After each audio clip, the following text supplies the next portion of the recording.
and we're gonna cut the tamarack in half. We're gonna turn it to the side. We're gonna cut this tamarack in half, right? Now, just like your trim lines, we're gonna flow all of this together, okay?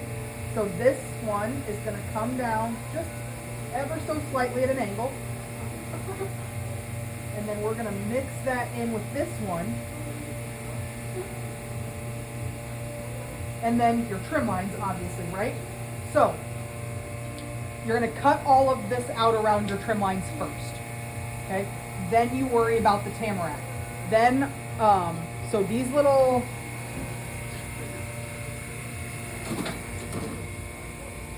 saws right here, cut that nicely, cuts it really nicely around. So you're gonna take your cast off like you normally would after you cut around your trim line, okay? You're gonna pop the tamaracks out. Sometimes you have to put a screwdriver in there and really pop them out if they suctioned around it at all. You have to pop them out, which is fine, it's not a big deal.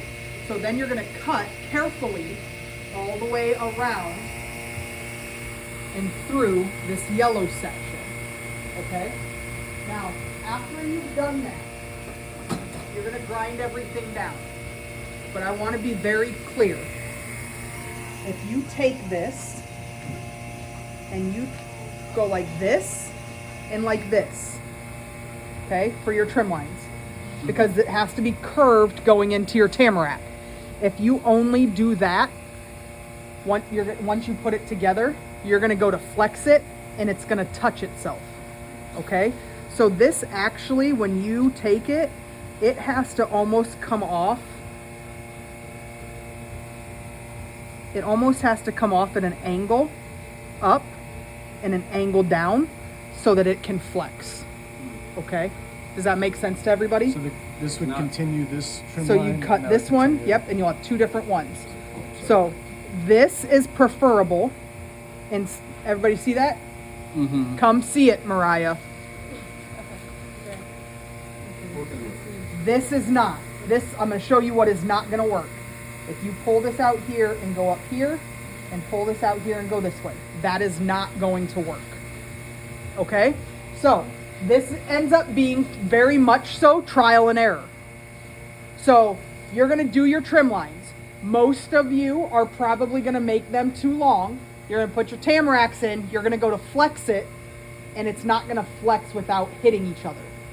So then you're going to have to take tamaracks out, and you're going to have to trim it down farther. Okay? Not that big of a deal. Tamaracks, all they are is a brass fixture with a screw. You unscrew that with the brass fixture, you take the tamarack out, you grind it down a little bit more, you bevel that edge, and then you put your tamarack back in there and try it again.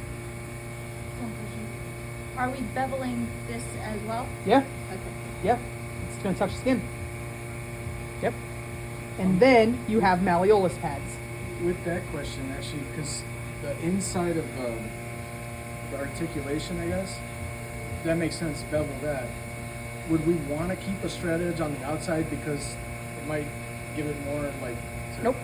So just, nope. We want to bevel both edges? Yep. Okay. Any questions? For the pads? Perfect. Just stop there because I already know where you're going. I was hoping someone said something. Okay? Because your pad is just a flat pad, right? If you just put a flat pad on there, is it going to flex back and forth? No. So what you do is you put the pad on, you glue the pad, then you take your blade, sharp blade, and you cut right over where that articulation is. So that pad's going to be cut in half. But you cut it while it's on the AFO. And then you won't need to bevel the inside of that alliplast at all. Okay?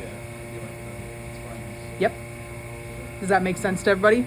What? So you put your malleolus pad on the inside, right? And then you take your sharp blade and you cut a straight line through that malleolus pad all the way to your edge. So you want us to cut it out and then put the pad on and then the tamarack on, or put... No, the tamarack goes first. You get it all. Your padding is the absolute last step that you do. Your absolute last step. Okay. So you get everything together. Once you put that tamarack in, it's gonna look like a solid AFO except for there's a cut right here. But everything else is the same as your solid. So then you're gonna put that malleolus pad on there, just like if you were you were putting it on a solid.